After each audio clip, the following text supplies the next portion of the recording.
bam, and bam, and let me get us on there. All right. And hello. And what? Wait a minute. No, gotta do it right. Gotta do it right. Gotta make sure everybody is on. All right. And hello. And welcome to W.Y.S.M, where what you say matters. And today is my guest. I have Zhane Stanley. Hey everybody, it's a baddie, and you know a baddie when you see a baddie.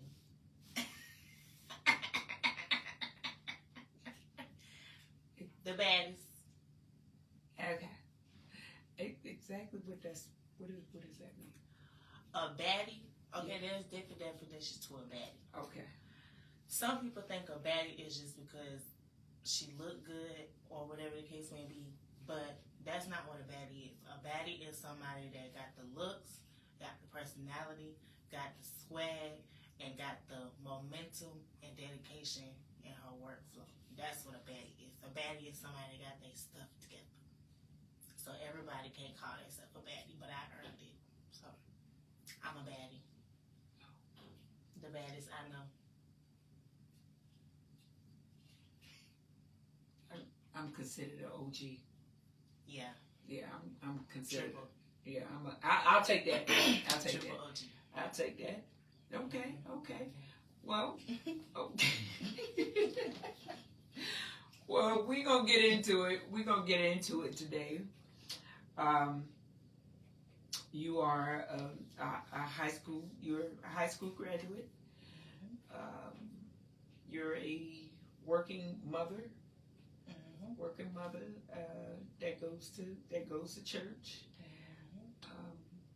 What else can I say about you? I'm a working single mama. Oh, okay. I'm sorry, I didn't throw that in there. I'm a choir singing church woman. I am a young, wise, mature woman, and a God-fearing woman, and any contribution that makes a woman, I am a woman. A true woman. Okay. A true woman? True woman. Okay, true woman. True to my word, true to my mind, and true to what I do. Everything is true. You ain't gotta lie. Okay. Well, I can respect that. I can respect that. So then let me ask you this. So in today's world, how is it for you being a young mother? I'll put it like this. When you get into motherhood and when you get into livelihood, they don't give you a workbook, a manual, instruction. They don't give you ways on how to live, so you just gotta take it into yourself. And all I can say is a lot done changed since I turned that tassel. A lot has changed, and I've turned it going on 4 years ago, I turned that tassel. But a lot has changed when you turn that tassel in the economy and everything. And really all that it's about is just trying to make a way for yourself. Because if you don't make a way for yourself, everybody can't live for you. Nobody can live for you, and it's all about who you is and how you choose to live your life. So if you choose to play over and everything, you only get one. You only get one life. So, I'll say it's a testimony. I can't say it's good. I can't say it's bad. It's a story to tell. It's my own story to tell. And if I had to write a book about it, I'll never get finished with it. Okay. Well, you do realize that livelihood ties, because you said livelihood, you do realize that livelihood ties into motherhood. It ties into it because you're a mom that is supporting your child. So it, like I said, it ties into it. So boom, boom. So whatever decisions you make,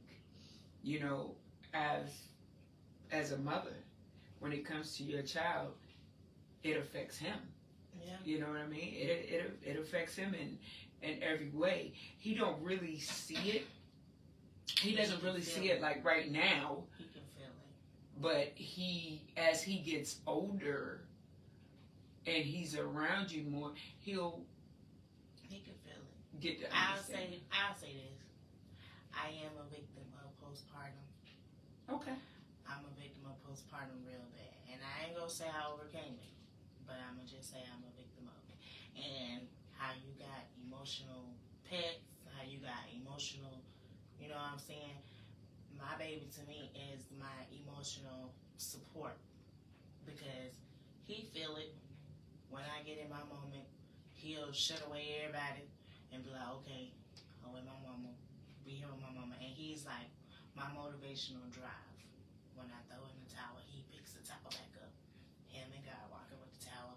He picks the towel back up and he lets me know like, hey, you know what I'm saying, get it together, because this ain't the end. You just hit a little bump or whatever, and you hit bumps every day. You hit potholes every day. You hit no path is going to be clear. I learned that. No path is going to be clear. No, man. But it's all about the direction you choose to take.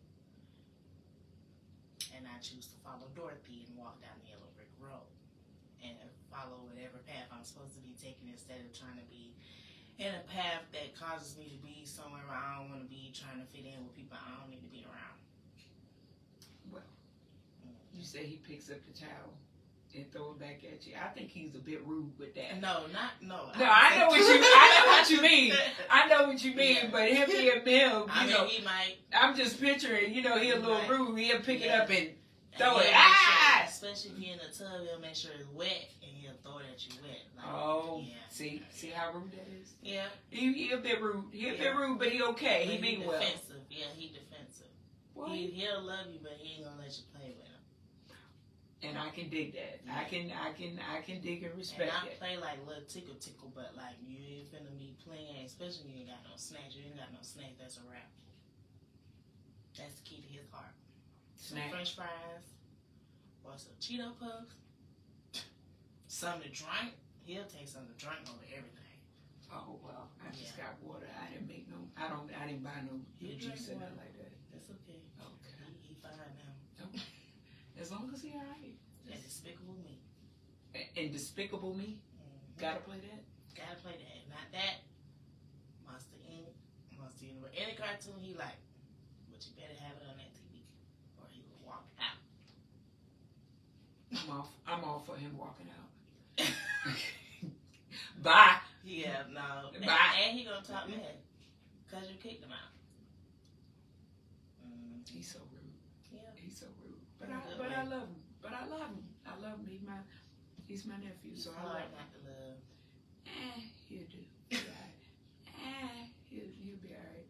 So, as far as your future is concerned, do you have a game plan in mind of what you want to do to further yourself in life? Growing up, I was one of them kids that be like, I didn't know what I wanted to be when I grow up. And I didn't want to say I wanted to be a nurse or anything or any of that because I ain't finna lie. And I don't mind being a nurse and all that stuff, but I ain't seen no passion in that like other people. Long story short, my future, I see myself owning my own funeral home, in which I'll be going to school for in January. I start school on January 5th. But I will be going to Gupton Jones Mortuary College, and I'm going to learn the whole basis of, because they said you can't just be a funeral director and take class for the funeral director. You got to learn everything. So I'm going to learn everything. And I'm going to be the next Shekinah. Who? Shekinah. Who is that? From Love and Hip Hop. She owns a funeral home, and she crazy. She crazy, boy. She out the chain, but she own a funeral home, and she lays people down. When she do a good job, she own a few of them, I think, but she own a funeral home. And if you look at how she act on TV, and then think about her, like, if she could do it, I could do it. And there's a lot of people I look at, if they can do it, I know I could do it. So let's be fair. Let's be fair to say that, what's that name? Shekinah? Shekinah? Yeah. Or Shekinah? Shekinah. Shekinah? Okay. Then it's fair to say that Shekinah is your inspiration as far as you pushing yourself further to want to go into mortuary and own your own funeral home. Mm-hmm. And because when you think about it, it's not about the money, but when you think about it, people die every day. Mm-hmm. And if I die, I want to be laid how I want to be laid. If you see how I walk around here every day, please don't put me in no casket looking any kind of way. And it's all about I've been studying it, it's all about the percentage of fluid that you put in the people and everything, because some people, it's a whole reconstruction for those that just die in their sleep, or people that done got messed up and everything, and you can't really organize, but it's rearranging and stuff for the funeral, like how they used to look. It's a lot, and regardless if they gotta see them in the casket laid down, you will want to see the same person that you knew, not no fake dolled up whatever in a bed that you done paid all that money for, and they just look a hot mess. So what I would like to do, I want to own my own funeral home. I don't mind doing all the embalming services and all of that and everything, but I want to get them dressed, get them ready for the funeral. That's what I want to do. More so get them ready. And probably, well, no, that's a different field. But yeah, get them ready. Get them ready. And then later on, I'm going to probably go to school for like forensic science so that I can perform autopsies and stuff. Because I find a passion in that too. But that's two different fields. There's two different fields of work. So I can't mix that together because it's not the same thing. Gotcha.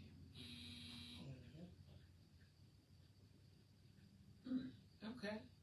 So you just want to be the one to prep them, makeup and all of that. I'll embalm too. Embalm? Yeah, I do all of it really, but I really just want to get them ready.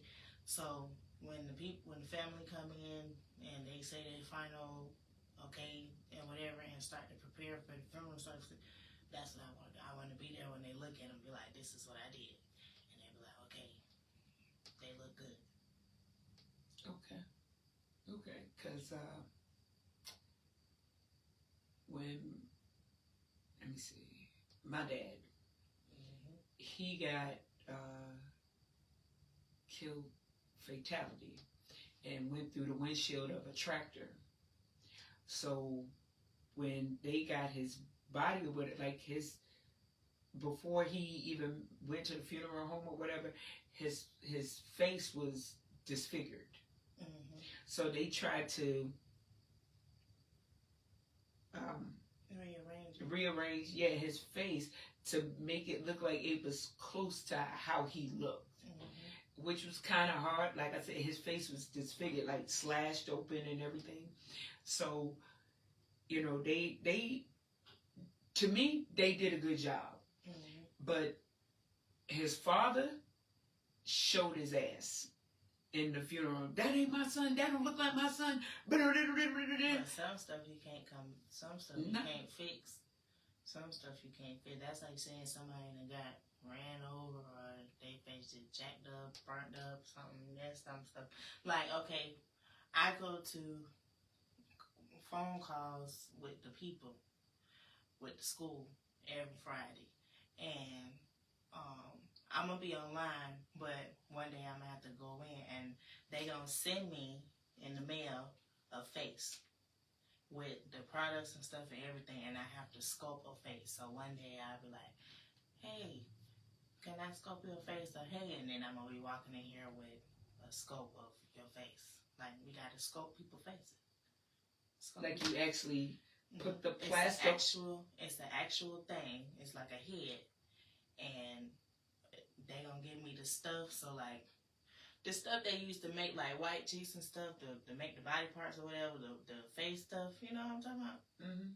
Yeah. Okay. Oh yeah. They gonna give me something like clay, kind of like, but they gonna give me something like that, and they gonna give me a face thing, a head, and they gonna be like scope a face.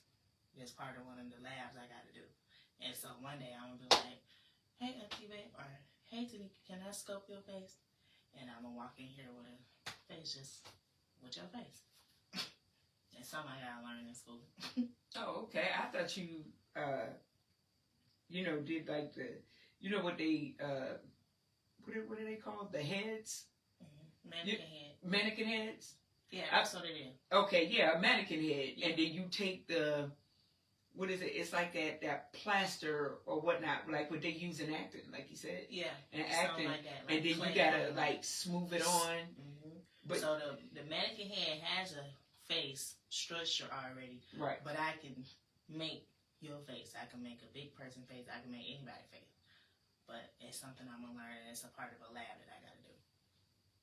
Oh. So is there anything else that you will learn after that? I'm learning everything. Embalming, crematory, funeral directing. I'm learning all of it. The whole nine. The whole nine. Everything that has something to do with a funeral home, I'm learning that. Embalming. Are you gonna be ready for that?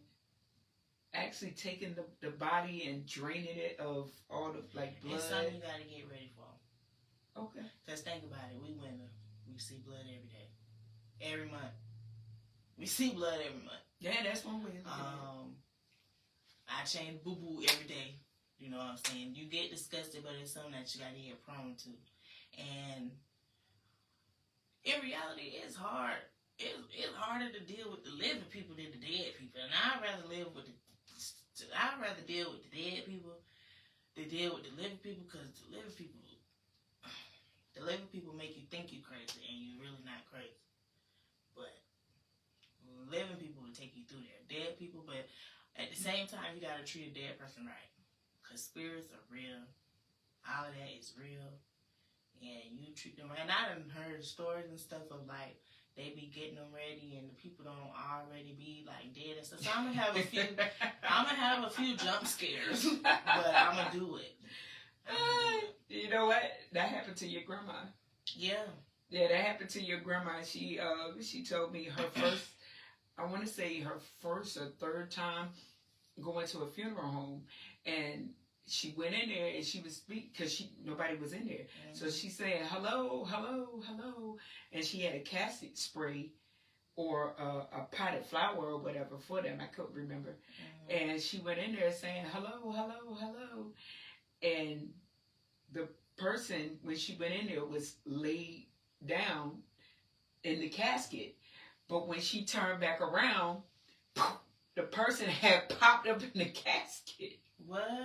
The person popped up in the casket, and all you heard her, she said, she hollered, ah! And she said she didn't drop it. She didn't drop what she had in her hand. She said she just sat it down and ran up out of there because she was scared. Yeah. I mean, who wouldn't be scared? I know I'll be scared. I have a few jump scares. As a matter of fact, when I go to funerals, I be picturing that. Like, I be picturing they just gonna get up. I be like, just get up. No, but I'll be scared of that. She told me she got used to it. Yeah, it's something. She said she got used to it. That's like rigor mortis and all that when it sets in.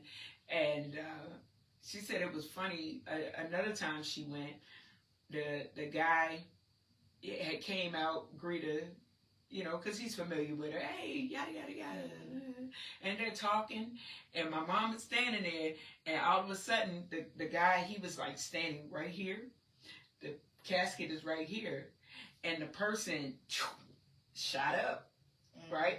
And he just turned around and looked like, and pushed the body back. He pushed the body back down.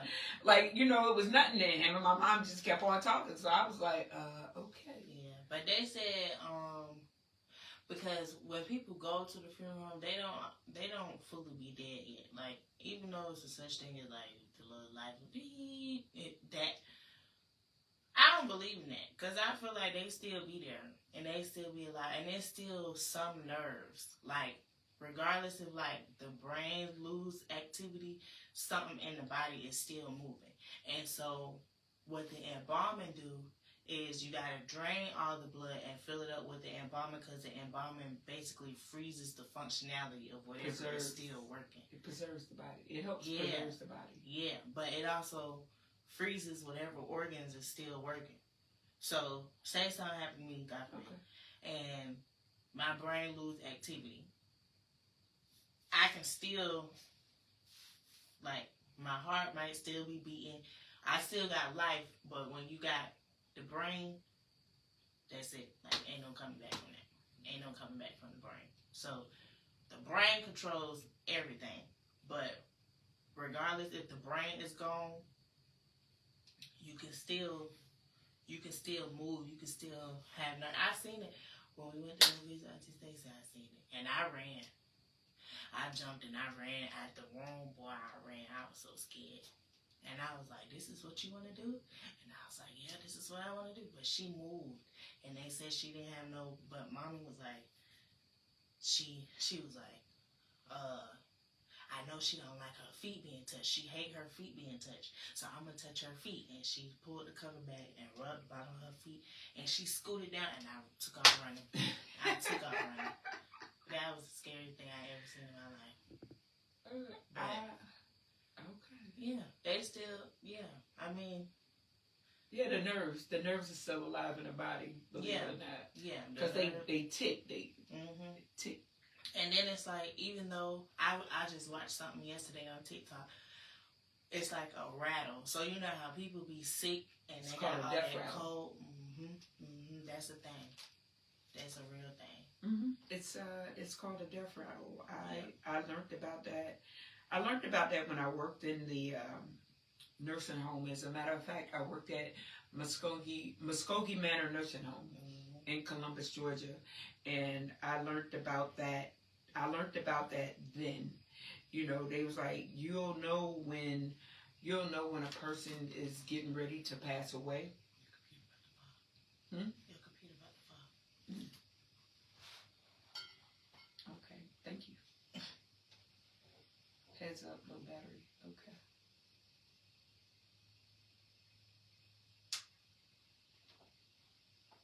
Yeah, I was watching videos all day yesterday on it because I was like, huh? And I ain't never heard that before. Yeah, it's called a death rattle. So what it is it's like your whole throat, between your throat and the upper, this part of your chest, like the upper part of your chest, and it's like a, not like a constant rattle, like, but it's a rattle that's there, and they call it a death rattle. And when a person is like on their last leg, because I also work hospice too, it's like the way they're breathing is heavy and hard. The breathing is like heavy and hard, and then it's like a constant stare. And it's drawn out. It's like a constant stare in the ceiling, like God take me now. You know, I've witnessed it, you know, and I was like, okay, but I never saw anyone actually pass away. I never actually saw anyone like take that last breath and pass away. It's always been where I might have been in the room with them at that time and they were still alive, and I went out the room to go get something, and then by the time I get ready to go back to the room or something like that, the team is in there. The team is in there already, and I'm like, oh wow. And then they'll be like, okay, she passed away, this, that, whatever. I'll be like, I just wanted to go to the vending machine. I ain't never witnessed that.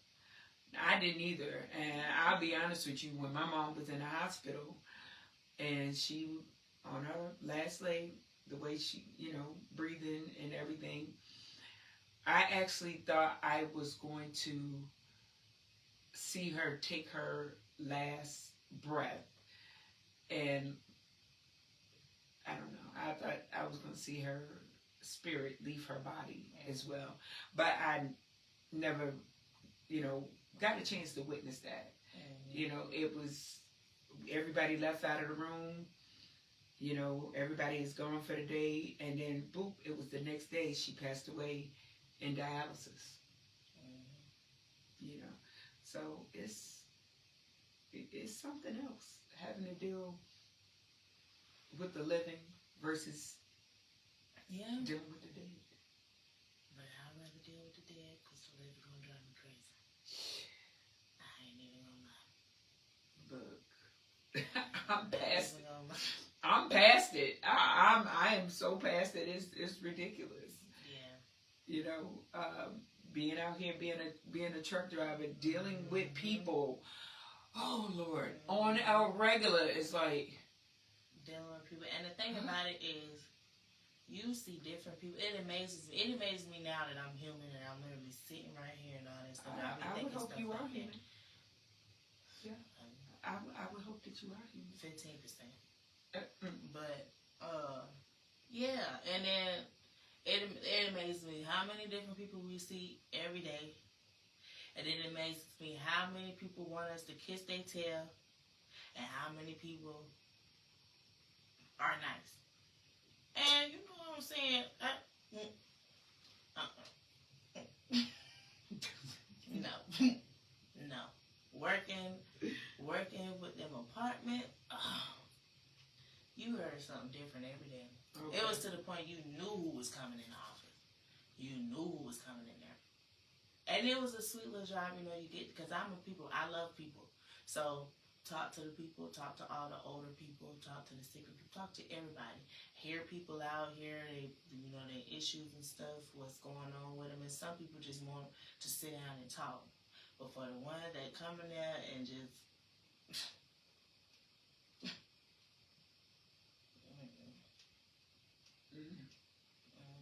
Well, that's how let me tell you something. But you shouldn't wake up like that. You should wake up, even if you don't believe in God, just wake up and be thankful that you woke up, because people don't wake up every day.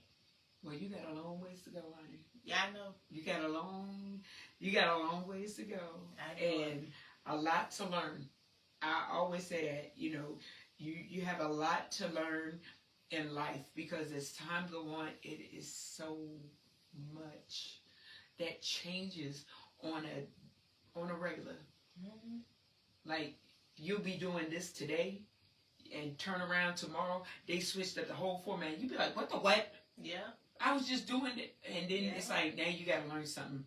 You get told one thing. Yeah. Then when you go back, you get told another thing. Then the stuff you thought you was doing right ain't right. So it's like, well, what's right? I don't want to do nothing if I don't know what's right.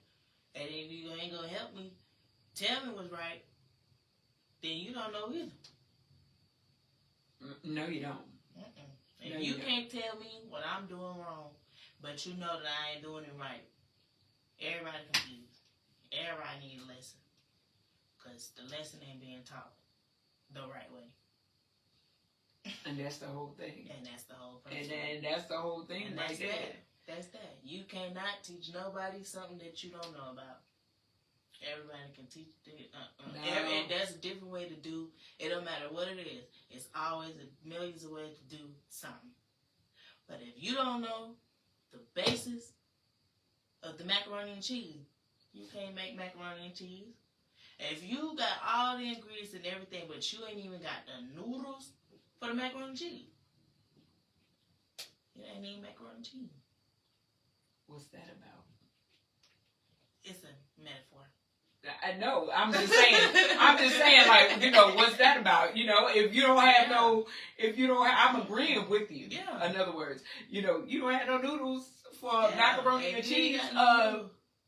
What's that about? If you ain't got the bun to make a hamburger, cheeseburger, it ain't a burger. Any kind of bread. Hamburger bun, regular bread. But here's the kicker with that. With some people, they think they know everything when they don't. because they want to be the one in charge to say X, Y, and Z. And then when they tell you X, Y, and Z and you go off and you do it, then when something is being brought back to you, the only thing you could say is, well, I was taught how to do it this way. And what are they going to say to you? Well, who taught you to do it that way? Yeah. You know, that's the only thing. Who taught you to do it that way? And the only thing you're going to do is say, well, you know, my supervisor. Yeah. My supervisor is the one, or a lead person or whoever is the one that taught me how to do it this way. And it's not that you snitching or anything like that. No, you just being real. They ask you a question. That's like somebody new coming in. That's like somebody new coming in. I went to training. I went to orientation. I learned this. I've been going by this way before you got here. When you went to training, you went to orientation and all that stuff, you learned that. And you got knowledge from wherever else you know the knowledge from. Okay. You join me. You tell me I ain't doing it the right way. I tell you, well, this is how it's supposed to be done. And you say, well, that ain't right. And I tell you, show me what's right. And you show me your way. And you don't get the same calculation I get. If you don't get 1 + 1 = 2, and you get 2 × 2 = 65, who wrong? Because it ain't me. And I ain't saying I know it all, but I know. The math ain't mathing. Exactly. The math ain't mathing. Exactly. If you can't figure out what 2 quarters equal, ain't no way in the world you can tell me what 2 pennies equal. Well, that's that. Well, that's that. Only 2 pennies. Yep. Well, I'll tell you what. Well, thank you. Thank you for coming on and being a part. Nice podcast. Yes, ma'am. Thank you for coming on and with the being biggest. The biggest baddie. The biggest baddie. The biggest baddie. That's what she calls herself. So, okay, ladies and gentlemen, thank you those for watching. And again, this is W.Y.S.M, and I'm signing off. I'm your host, DJ Emotion. Goodbye, everyone.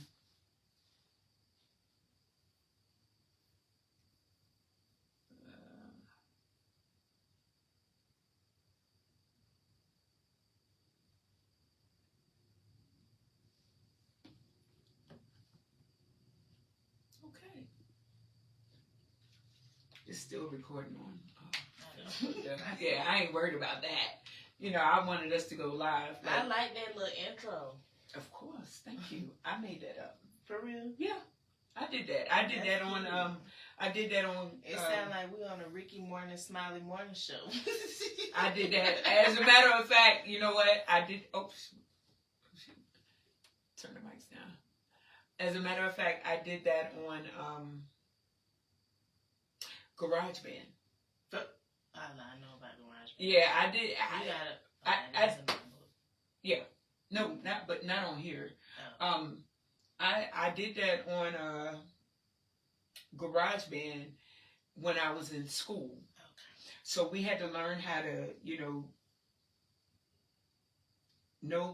music notes and, scales and all that stuff and put, instruments together or whatnot to create a sound. So I was sitting around, messing around, with it, and I was like, well, let me see if I can't come up with something.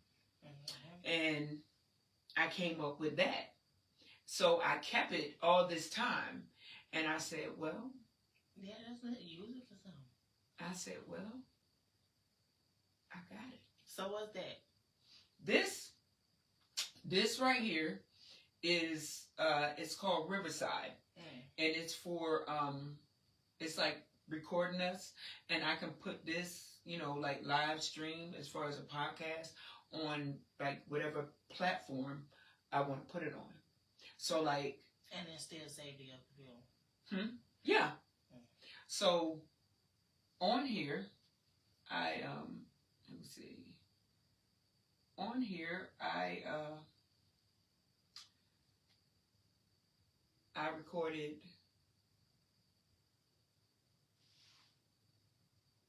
Danye, D'Angelo. and you. When I first did it, I brought Tanika in here, and me and her were talking and everything. So I thought I pressed record. Mind you, my Mac is not touchscreen. It's not touchscreen, so I pressed record thinking it's recording us, and it didn't. So when I went back and I looked, I was like, oh. I didn't press record. Yeah, we just talking. No, it was good because I had everything connected, running, everything like it was supposed to, and it wasn't recording on here. So I gotta move the mouse with my finger to do it. So that's what messed me up with that. And like as far as programming, like my intro, what you just heard, on here, the young lady she went to SAE, the same school that I went to. She helped me program the intro onto here.